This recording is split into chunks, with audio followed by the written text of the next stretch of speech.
Donald Trump says he's found a path to peace in the Middle East. But has he actually created more division? The US president unveils his so-called deal of the century. Israel rejoices, but Palestinians are calling it a conspiracy. I'm Imran Gata, and today's newsmaker is Donald Trump's Middle East peace plan.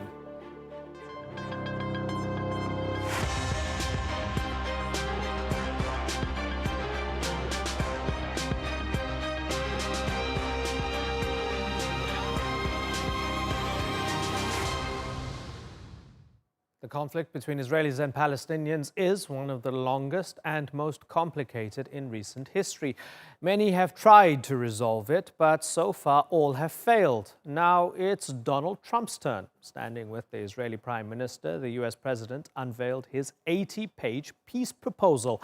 He describes it as a win-win plan, but only Benjamin Netanyahu is smiling. The Palestinians are fuming. Mahmoud Abbas says the deal belongs in the dustbin of history and is adamant that Jerusalem is not for sale. So, rather than bringing Israel and Palestine closer together, has Donald Trump actually forced them further apart? That debate in a moment. But first, Natalie Perhonen has this report.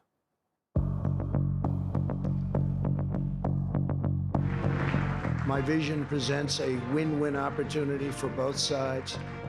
A realistic two-state solution that resolves the risk of Palestinian statehood to Israel's security. Today, Israel has taken a giant step toward peace. US President Donald Trump's long-awaited and so-called Middle East peace plan received applause at the White House and condemnation from Palestinians. From the outset of his speech, Trump put Israel front and center. Today, Israel takes a big step towards peace. No Palestinian representatives were in the room for the announcement. The Peace to Prosperity roadmap outlines a number of proposals, including one that would see Israel freeze settlement construction for 4 years. Under the deal, Israelis and Palestinians would not be moved from their existing homes. There is no provision for Palestinians to have the right of return. But there are criteria for Palestinian statehood, such as the complete demilitarization of the population. And under the plan, Jerusalem would become Israel's undivided capital. Trump says this deal will do a lot for the Palestinians. This map will more than double the Palestinian territory and provide a Palestinian capital in eastern Jerusalem, where America will proudly open an embassy. This is the map he's talking about. The areas in green would form a potential Palestinian state. Vast tracts of land in the West Bank and the Jordan Valley would become Israeli territory. Those circles represent 15 Israeli settlements, which would remain. Pockets of Palestine would be connected by roads or tunnels, including one that would join Gaza and the West Bank.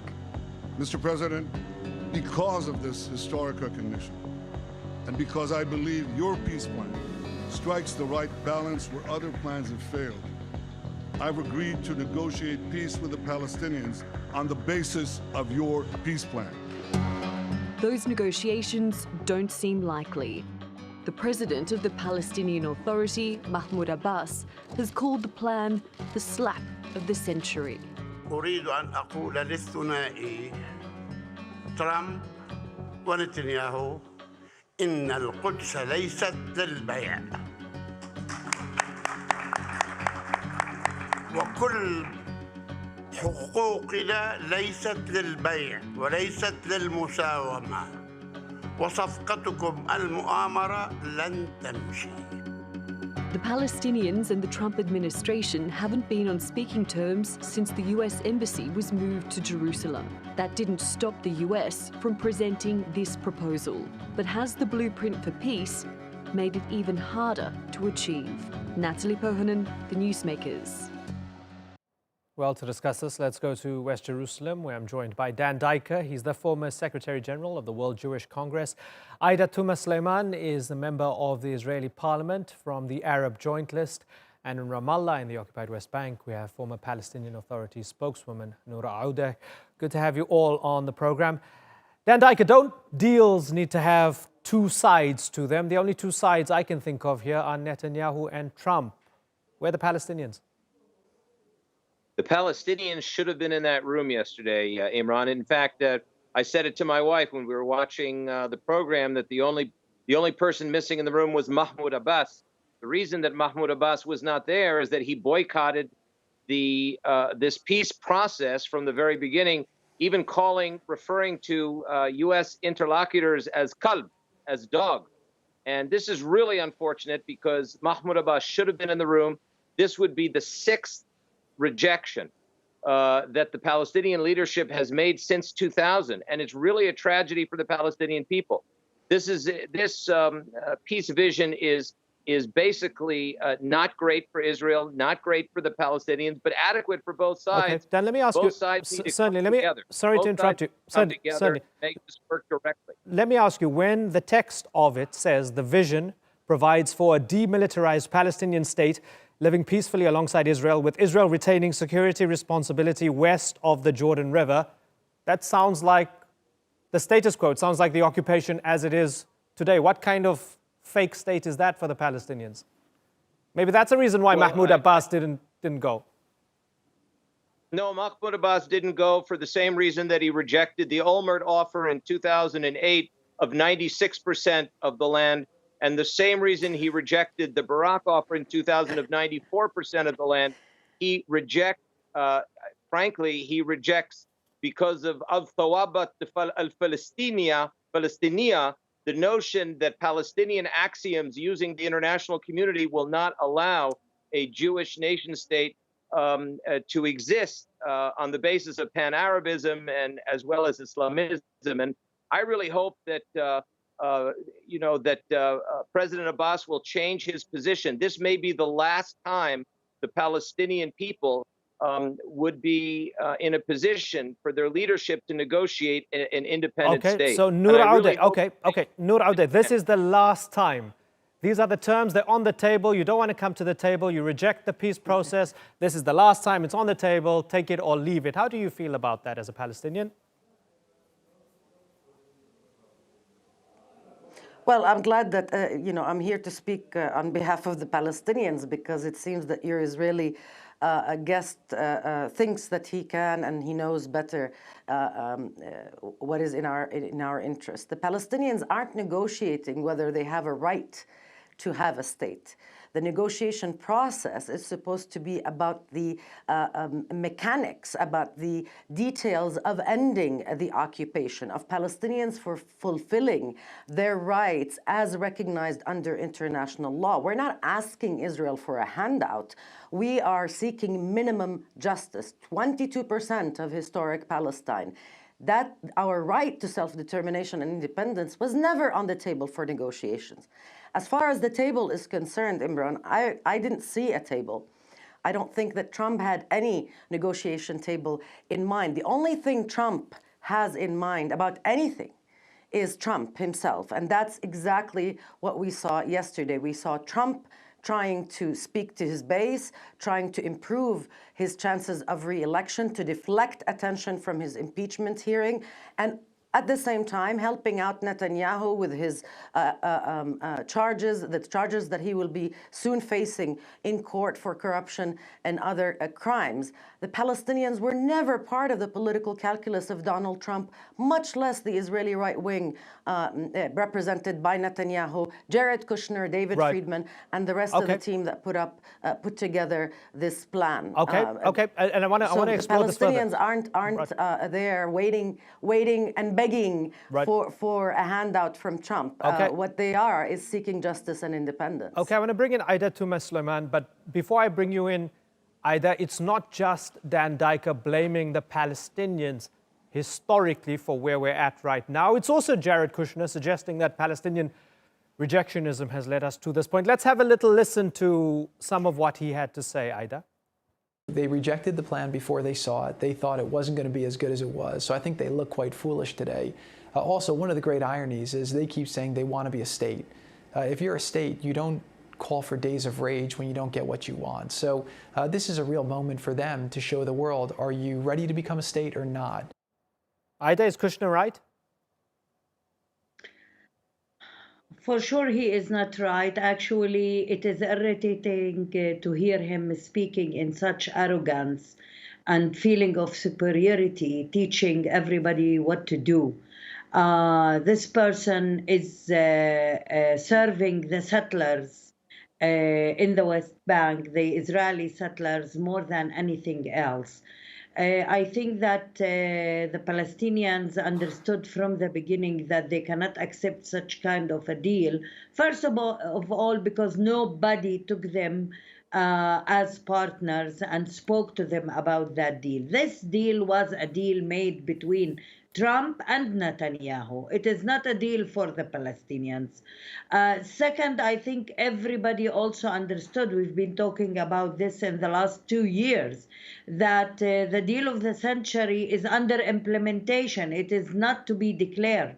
It was implemented step by step, starting from moving the embassy, the American embassy from Tel Aviv to Jerusalem, then also recognizing Jerusalem, the united Jerusalem, as an eternal capital of Israel, which means going against the international law that says very clearly that East Jerusalem is an occupied territory, and then recognizing what Trump called it the sovereignty, the Israeli sovereignty over the Golan. Again, it is an occupied Syrian territory, and still Trump is giving all the time not only a political support to Israel, not only financial aid and military aid to Israel, but this time he is totally agreeing to the ideological approach which says, which Netanyahu is trying to promote, creating greater Israel. Okay, so Dan Diker, from that perspective, this is yet another pebble on the road to complete Palestinian capitulation. This is not a deal. These are terms of surrender offered to the Palestinians. Aida's right, isn't she? With great respect, I beg to differ. You know, let's look at the regional, Imran, let's look at the regional reality. In the room yesterday, for the first time in the decades of peace diplomacy, were the ambassadors of Oman, the United Arab Emirates, and Bahrain. In addition to that, as my colleague in the Knesset knows, and Ambassador Odeh knows as well, the Saudis called President Abbas and said, listen, negotiate with the Israelis. Negotiate directly. We are not looking, the Israelis are not looking for surrender.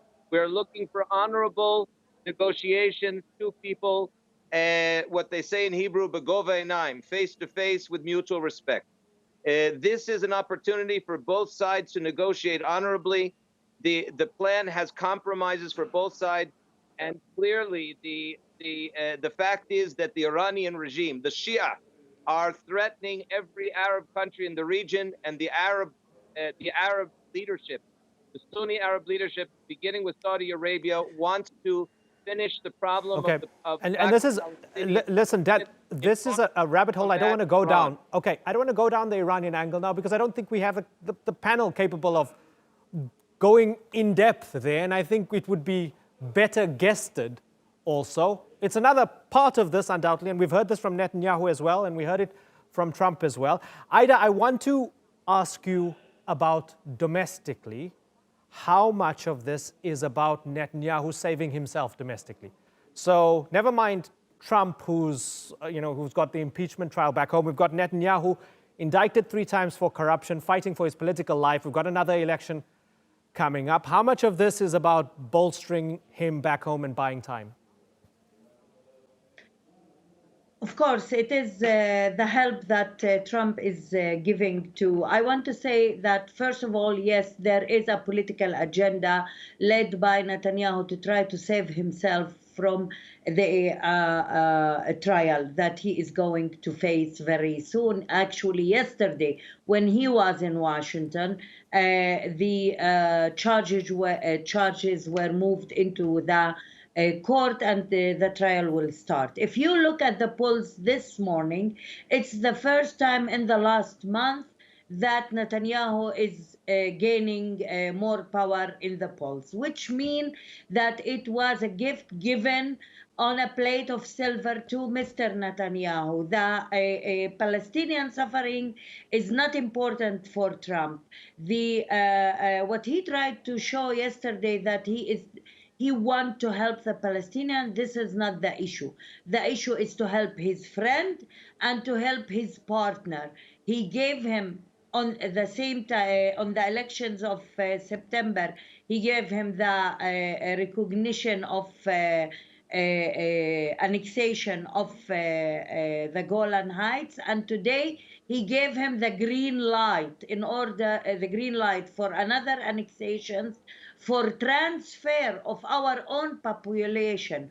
The President of the United States yesterday legalized transfer for citizens who are supposed to be equal in what he called the only democracy in the Middle East and the light for the non-Jews. That's how President Trump talked about Israel, but yet he legalized transfer, and it's all for the sake of helping Netanyahu to go over the trial and the fact that he is accused of corruption. Aida? I think it's about time for the world to see that and to understand that the face and the future of the Palestinians is not a political game in the hands of those two, President of the United States and the Prime Minister of Israel. Okay, Aida Touma-Sliman, this is where we're going to thank you. I appreciate you joining us and giving us your perspective. We say goodbye to Aida now and bring in Matthew Brodsky in Washington, D.C. He's a senior fellow at the Gold Institute for International Strategy. Matthew, good to have you back on the Newsmakers. When Kushner was speaking to Christian Amanpour, he said the map that they actually released, which a lot of people were criticizing for looking like apartheid South African Bantustans, he said it was just conceptual and required months more work. He said, I come from a real estate background. It was very difficult to draw these lines and to get a map where you could have contiguity to a Palestinian state. We also had President Donald Trump, as he was unveiling the plan, refer to the heart of spirituality and the conflict in the region as the Al-Aqsa Mosque. It's not a water park. Matthew, do they know what they're talking about? Yeah, very much. I've actually worked with them. I know them. And the peace team is very intelligent and knows what they've been doing. This is the most detailed and implementable plan that's ever been tabled by the U.S. Unlike what we just heard from your previous guest, which were talking points and frankly false, there's no transfer of populations in this on either side. President Trump stressed that yesterday. But unfortunately, there was a suggestion that Arab citizens of Israel would have to join the Palestinian state. So that's what she was referring to. They would get a choice in the matter is frankly reality. But let's also be clear that the Palestinian Authority, while it says that they would like to, that it's just they should be receiving gifts from the international community and about their economic woes, a part of the plan. This was the political release of the plan. However, back in June, there was the Bahrain Economic Conference held in the region specifically to gain economic prosperity for the Palestinian people who aren't wedded to the status quo the way the Palestinian Authority leadership is. And the leadership not only boycotted it, not only told other Arab leaders that they didn't want them to come, but threatened individual Palestinians who wanted to go to improve their own lot in life. So they're dedicated to the status quo. This is a very realistic plan, and it's something that can be implemented. And of course, it is contingent on Palestinians doing certain things, because no one is actually interested in creating a failed state right out of the gate. Okay, so let's take some of what you said and pose it to Nour Odeh. Nour, take a step back for a second. If we take out all the cynicism in looking at the text, okay, it at the very least acknowledges a two-state solution. It also calls for a 4-year-long settlement freeze, right? At the very least, right? So isn't that some form of introductory lemonade that you can make out of the lemons that you've been given? No, We weren't given any lemons. Again, the lemons were exchanged between Trump and his buddy Netanyahu in the presence of a very cheerful, supportive audience of right-wingers. Look, I think it's very important, first of all, to correct what your guest said, that I'm an ambassador. I am not an ambassador, and I have no official capacity. That's number one. Number two, I think it's high time to stop giving credence to these talking points that ridicule the Palestinians, that degrade them and denigrate them, and talk about them as beggars or as people who want to nag and whine and just wait for handouts. There are very simple facts and realities here. The Palestinian people are worthy of equal human rights as any other nation. This plan conceptually does not recognize that. It fails to recognize the national identity of the Palestinian people, their entitled national rights to sovereignty and independence. The talk about the semantics of calling this a state are insulting to the intelligence of anybody who reads the plan and who looks at the map. What you have is endless permanent Israeli occupation, permanent Israeli control over the lives of Palestinians who will be trapped in these Bantustans that are connected by roads, by bridges and tunnels under Israeli sovereignty, no control over resources, no control over international relations, no control over the skies or borders, and, mind you, a ban on Palestinians seeking redress through international law. Okay, so let's ask we Dan have Diker. to beg the Israelis to go to their courts, which always condemn the Palestinians. Let me take that and pose that. Let me take that and pose it to Dan. Talking about our two-state formula. Right. Okay. So you don't consider that to even basically... It is quite farcical to consider this a two-state formula plan, or to even to consider it a plan. It is a plan for international disorder, maybe, a plan to force capitulation and surrender, maybe. But either way, it is not a starting point for any meaningful conversation. Dan, it cannot be a starting point, because if it was a starting point, it would say... Hold on for a second, Matthew. Dan, it can be a starting point if you say we want a Palestinian state that will have all the mechanisms of a state that can control its borders, its airspace, its sea space, have its own military and so on and so forth. That's a two-state solution. Anything other than that is a David and Goliath situation.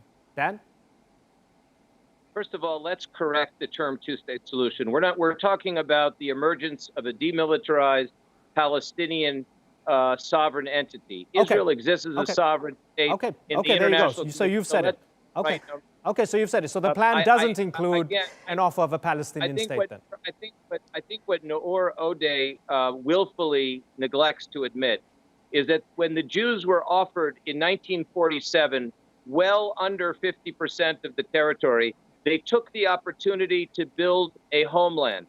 It was far less than anyone would likely accept, but they accepted it, and they built a thriving Jewish homeland. Palestinians are being offered the same opportunity. But what, unfortunately, they submit to Nour Odeh's whining and negativity, when in fact, this people, the Palestinian people, have been offered more than any other people in modern political history. I don't need to be subjected to your racism, Dan.